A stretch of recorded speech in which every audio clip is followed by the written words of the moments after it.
Hi, and welcome back to the Kung Fu Book Review. Today we are going to be doing Opening the Energy Gates of Your Body, Qigong for Lifelong Health. This is the, I think, completely revised and expanded edition. There's a couple of different editions of this book. And this is again by B.K. Bruce Frantzis, who we already talked about because I reviewed his big book of internal martial arts, so The Power of Internal Martial Arts. Now, this is not a Kung Fu book in the strict definition, but in the Chinese Gong Fu, as in applying effort over time, this is a really good book about the practice, the Gong Fu, developing skill and effort over time of Qigong, right? So, which is breath work or energy cultivation, right? Depending on how you like to do your translation. So this is a non-martial book, right? So, as opposed to his other one, which is primarily about internal martial arts, this one is about the soft internal cultivation methods that often run alongside, complement, or are integrated into internal martial arts, right? So if you're doing Tai Chi, Xingyi, or Bagua, you're doing Qigong as part of the foundation practice, right? So when you're doing standing practice, when you're doing circle walking, when you're doing your Santi, or when you're doing the postures themselves, they're all designed with Qigong in mind, right? So, but there's a ton of non-martial Qigong in China, right? So primarily for health, sometimes as part of meditative traditions like Taoism or Buddhism, right? But mostly just for health, right? So this is his non-martial arts book. Overall, massive thumbs up for this one. So if you want to do some type of internal cultivation practice, particularly standing meditation, in this book, that's covered extensively. Some type of basic Qigong movement exercises like the swings, sort of what I would call basic movement exercises or silk reeling exercises, or just some slow static exercises, and then anything to do with breath work. So actually developing, lengthening the breath, softening the breath, all of that kind of stuff. Really, this is a fantastic resource for all of those practices. It's not deep into sitting meditation or meditation for the purpose of inner spiritual development. That was covered in his other books, Relaxing into Your Being and The Great Stillness. But for this particular area, I think this is perhaps one of the best basic books on Qigong that there are in the West, at least. As I've said before, he's really great. He's got a really good pedigree and background. And he also writes well.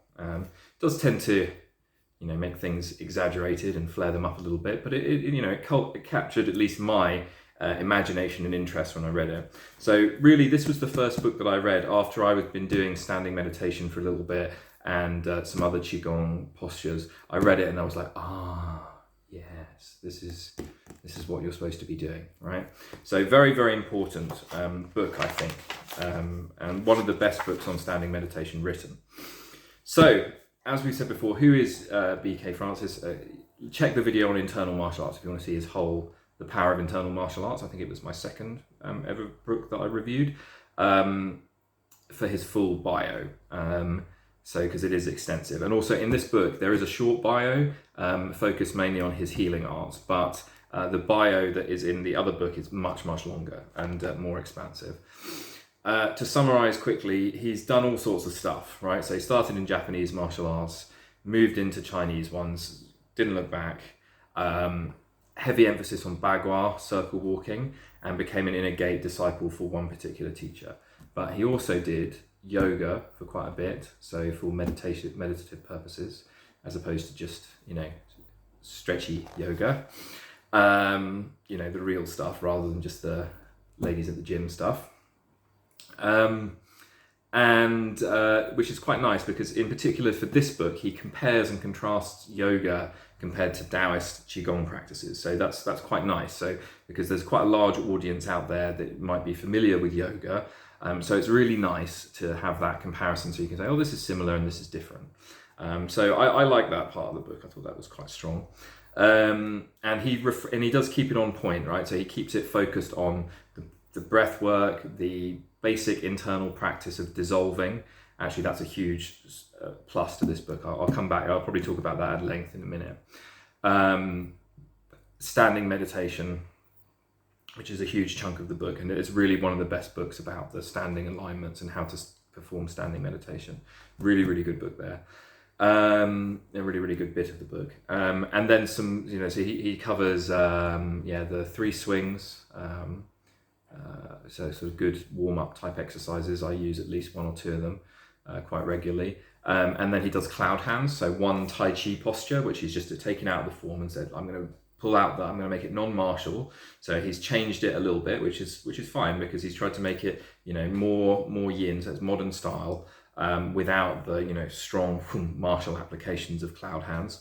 So it's made it a lot softer and designed just for that, so to get that Tai Chi principle of coordinating the upper and the lower body so that they're both twisting, and the hands are circling and spiraling as the body and the waist rotates, right? So good. So yeah, a good set of stuff. So what's in the book? Starts off with dedication to his teachers and to the great and mysterious Tao, which is quite nice. He gives acknowledgements, a little note to the reader, and then you get his story as well. So you get a good 20 pages of it. Again, it's even longer in The Power of Internal Martial Arts, and it's better there. So like I would say, one of my small critiques of some of his books are that you do get a bit of the repeated stuff.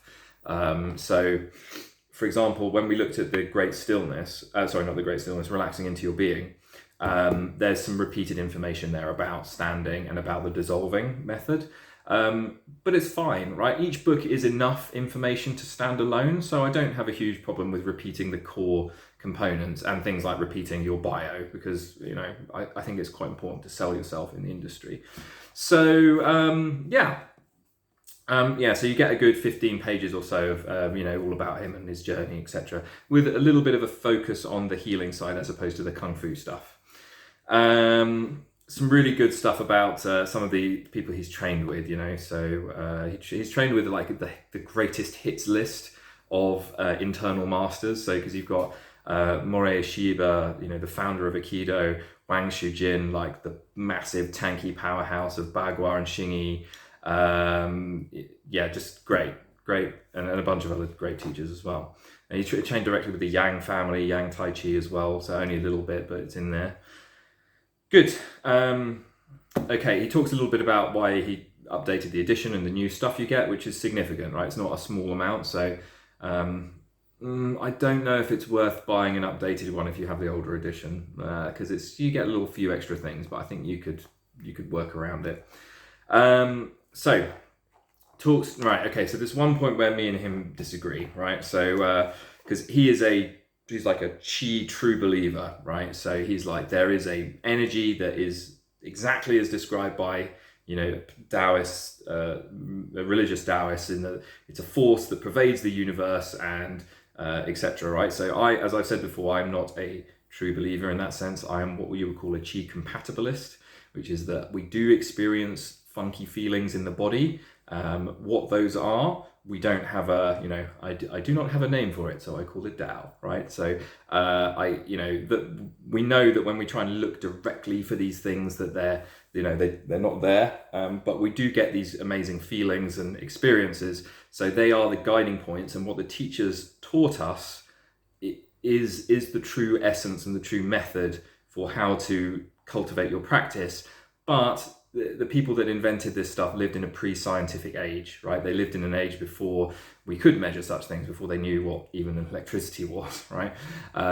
Before they knew, what every organ was in the body, how the lymphatic system works, how the nervous system works, right? So they created a model, like in the same way that like a consultant looking at a business might say, oh, you need to do this, this, and this, right? They create a structured model, but that doesn't really mean that the business is that thing. It's just a way of conceptualizing the problem. So that's my view of like Qi and energy. So that leads me and him to diverge quite significantly, right? So because I think all of these practices are just as important, and I believe that we have a deep spiritual side, but that doesn't mean that it leads to crazy powers or weird, even if you have strange experiences, that doesn't necessarily mean that there's anything fancy going on beyond what we can actually measure in reality. So the points where me and him divide are normally to do with that stuff. So, but have I gone as far as him in terms of my practice? No. So, who knows in the future, right? One of the things that is important about Taoist philosophy is that you retain an open mind, right? The child's mind. You're always willing to accept new stuff. Good. Anyway, so long history about, and it's all the stuff about what Qi is and what Qigong is and what Tai Chi is, and a good section about what the benefits are, right? Because regardless of whether you think there's energy in the universe, the benefits that you manifest when practicing this stuff are real and are tangible, right? So, don't get caught up on what the things are, get caught up on what the process is and what the outcomes are. That's what I would say.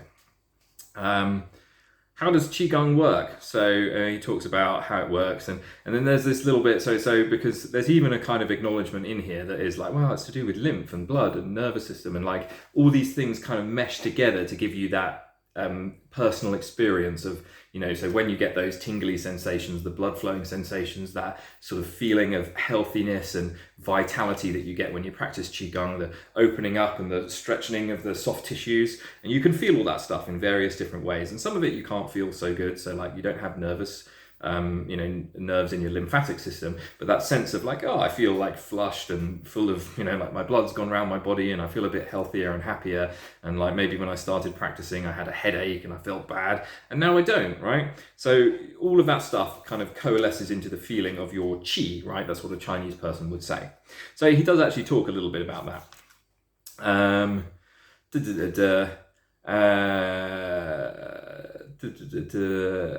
thought the guide here about, especially his points around when you have experiences, like strange and weird experiences, not to hold on and not to attach them. Really, really good advice. Like I cannot iterate that enough. Do not get hung up on it, right? It's the practice that is important, not those weird moments where something feels bizarre in your body. That is not important, right? It's the doing it every day that is important.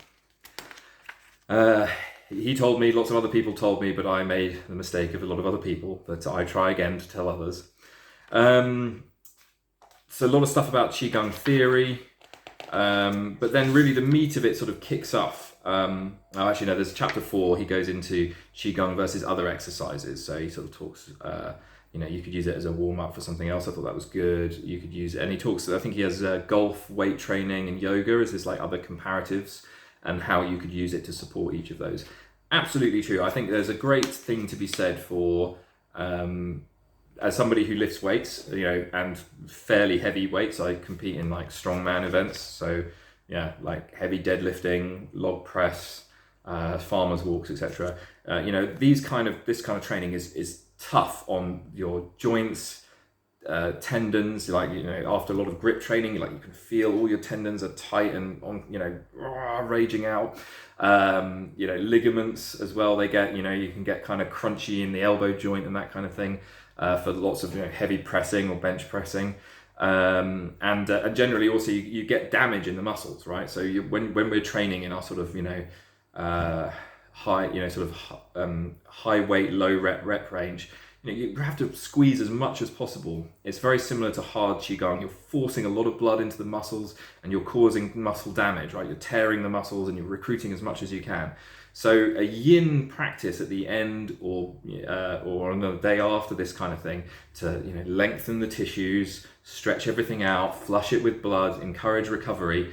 So important. I'm a huge fan of this, and I think it's really good that he's because I don't think he's a weight training guy. Don't know if he plays golf or not, but really valid and useful insight. Like, I think for recovery, Qigong, Tai Chi, amazing, really good for weightlifting recovery. So on your active, I always, on my active rest days, I'm always doing these kind of exercises because it really helps heal and recover, right? This is the purpose of this type of training, is when people lived in the past, they lived much more strenuous lives, and heavy back-breaking labor. So these types of exercises are designed to encourage healing and recovery, to lightly stretch and expand the tissues, flush them with blood, especially to things like tendons, joints and ligaments that have poor blood supply. So standing in static postures for an extended period of time in a relaxed manner and letting that vasodilation happen and letting all that extra blood flow around the tissues, really, really good for recovery from weightlifting. Good. Breathing, chapter 7, all about breathing. I think he writes about breath work better than most. It's detailed, but the focus is on very, very gentle practice, not forcing anything and slowly increasing capacity. And also, what I'm a big fan of is if he separates it out from other stuff. So you're not doing breathing. You basically just lie down on your back with your knees up, and then he teaches you a bunch of breathing methods: abdominal breathing, breathing into the lower back, breathing into different parts of the body, lengthening the breath. So just real basic stuff, very well described and separated from your other parts of your practice. And I think that's the best way to train breathing, breath work. And I think that has come out of a real piece of detailed insight on his part, that if you try and train it all together, it doesn't work, right? So it's best pulled out and just focused on by itself.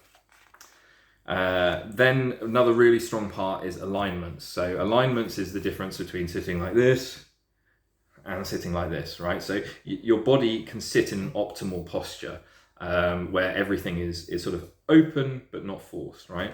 And these sort of Taoist Qigong alignments, they're a little bit different to what we think of as good posture in the West. And it's worth focusing on that, because, you know, so rather than sort of military posture with the chest up, thin chunk to your back, like I have a straight back now, but I'm causing a lot of tension to do that. So, you know, instead, we sink that and just let that sink by itself. Now I have a straight back, but everything is just, and my shoulders now sit down a little bit into the shoulders nest. So they're relaxed and open. Really good there, really strong. Chapter 6, amazing alignments. And this is where it's incredibly strong, I think, is chapter 7. So as I've said before, one of his, I think probably his best gift to the West, K. Frantzis, is that he brought the practice of dissolving through, which is this, to sum it up quickly, it is bringing your attention to a part of your body independent of your breathing, and just bring your relaxed attention and just saying relax, relax, relax, relax, relax, relax, relax. So somewhere that you might have tension. So let's say I've been weight training, so my rear delts are like a bit tight at the moment. So I just bring my attention there. You know, I can just slowly feel them opening and softening, right? So just encouraging your body to open and relax. And there's a specific routine that he teaches for doing that. A brilliant yin soft practice. It requires nothing. It requires no special skills. It doesn't require any complicated breathing, or it's separate from the breathing. It's just intention, relaxed intention to a part of the body. Excellent, because nobody was really talking about that before him. So he was the first guy to come over and really talk about that practice. Then he expands that to the energy gates. And that is a bunch of points all down the body, and there's tons of them, where you go through and you can open them up. I've never really got into this practice. I think that it's more for meditators rather than other practices. I also think that if you're a Tai Chi practitioner, you kind of blitz them all, right? Like, because you're generally practicing soft movement, wave movement, and you're doing a lot of opening and closing. So all these little points in the body are getting expansion and contraction. So if you're not doing like a Tai Chi long form or something, I think maybe it might be worthwhile, but it's not on my top list of internal practices to focus on. Maybe better for people that, especially for unblocking the points in the head and the face and inside the head. If you're focused on meditation and you want to achieve stillness and a relaxed jaw, face, and etc., so you're not distracted by your practice, I think this might be useful. But for the rest of us, it's definitely not on my top 10 Qigong methods. So interesting that he included that there. And then he finishes off with cloud hands. He spends 2 chapters talking about it. So this is one of the things I really, not finishes off, he's got loads more actually. This is one of the things I really like about the way that he writes, is that that's just one posture in a Tai Chi form. When I reviewed the previous Tai Chi book, what's it, the Illustrated Elements of Tai Chi, you get 1 page per posture, right? So you get the whole form in the book. Here, this is page 167 to pages 187. So 20 pages, 1 posture, right? So you know that you're going to get all the details, how to do it, how to turn the waist, how to shift the weight, lots of diagrams throughout. This is the way that Tai Chi postures should be taught in a book, right? This is a lot better than 1 page, 5 pictures, 5 lines of text. Another good contribution, chapters 11, 12 and 13 are the swings. So worth spending a moment here just to talk about these. So they're kind of a special class of, they're kind of their own thing. So have you ever seen anyone, an old person, Chinese person in the park twisting their waist and swinging their arms in some way?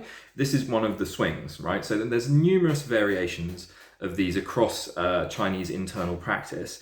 And as I said before, they're kind of like a silk reeling drill, but they're very, very simple. I would call them, in my Tai Chi practice, I always teach beginners these, and I call them basic movement exercises, right? So, and the swings are a particular class of these where you basically just turn your waist and then the arms just follow in some way. So you keep the arms and shoulders very relaxed. It allows a beginner to get the idea of moving from the center, moving from the waist. And also it's got a great sort of healing, stretching effect because it encourages relaxation. It lengthens the tissues in the arms and you get a nice kind of like upper body twist, right? So you get all the soft tissues in the upper body get spiraled. Really good exercises. And he includes all 3 of these. So I'd say that the first 2 are the most important. The last one, because I tend to find it's quite tricky for people to do it because it's got an upward hand swing. So, and at the beginning, most beginners, the shoulders are too tense, so they'll just be forcing the arms up as opposed to letting the waist kick the arms up. But good, really good, So, and again, he was one of the first people to really lay these out. Now, if you go across Tai Chi, Qigong classes, they're everywhere, right? But he was again a big proponent of these, and I think for excellent reason. Then still going, as you can see, there's a lot of stuff in this book. The Taoist spine stretch. So there's a number of ways to stretch the spine. Most people are familiar with yoga type approaches. The Taoist spine stretch is a good drill, good exercise. So where you kind of keep the core fixed, and then so it's really the upper part of the spine that is stretched. Really good for people that do a lot of standing or computer work, and I can see why he's included it because and especially now the mobile phone generation, we're all like this, right? So getting that spine to correctly, but without the huge flexibility requirements of like hatha yoga, for example. So where if you put somebody who's all scrunched up and then try and get them to do a cobra pose, they're gonna can't do this, or you're going to have to start them really slowly and carefully. So good, again, solid. Then he goes into his sort of big contribution. So he has this way of phrasing it. So he's like Nagong, or like internal, like Neijian, internal martial arts. Nagong is like his like super Qigong, right? In a lot of people that you talk to, there's not this separation, right? So Qigong is just, it's beginners, middle, advanced.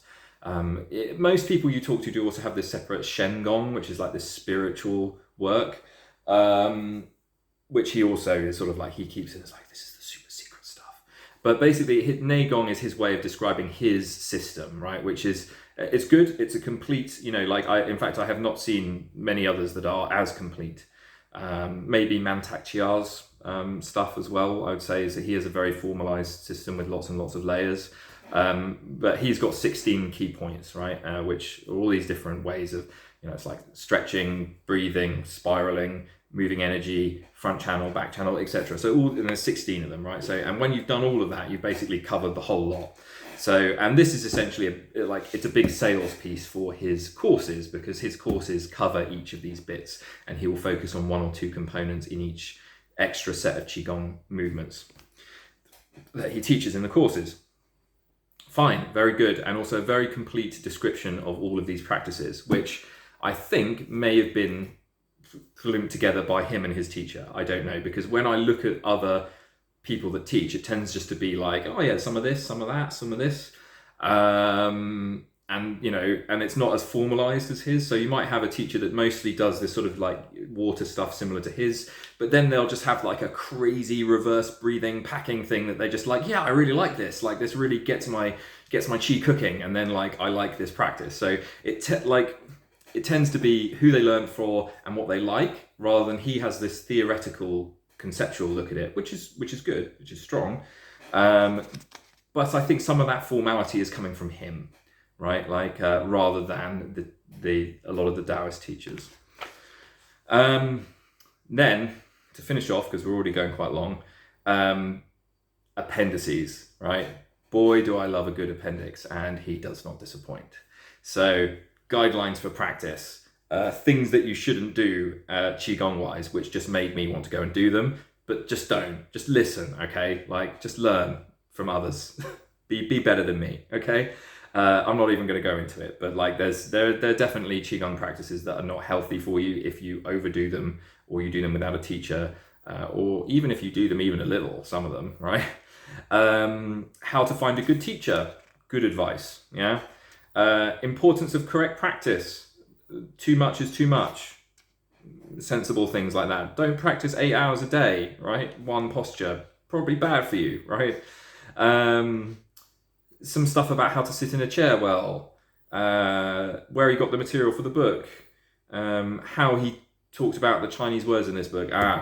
Key point for him. I know he goes on and explains how he Romanizes the Chinese words in this book, but I disagree, right? I think that we should all be using pinyin nowadays. Just because there are certain words that sound a certain way to the English ear, we should learn to be better, right? Like we don't get to impose the way that Chinese people say and pronounce and spell words, right? They have a systemized way of Romanizing Chinese, and I think we should move towards that now. Yeah, that's just my 2 cents on it. But at least he explains why he did it the way he did. I can disagree, but it's better than a lot of people that just go, this is how I'm going to do my Chinese without explaining it. And then, of course, the sales pitch for all of his courses at the end. Good, and all written with a nice index in good style. I like the way that the book is presented. I'm also a big fan of the way that he draws his diagrams. So there are a few pictures in here, but there's a lot of line diagrams, which I find much more helpful. Overall, if you are interested in Taoist energy practices, if you're interested in standing meditation, if you're interested in Qigong in any way, get this book. Get it pretty much before you get any other book.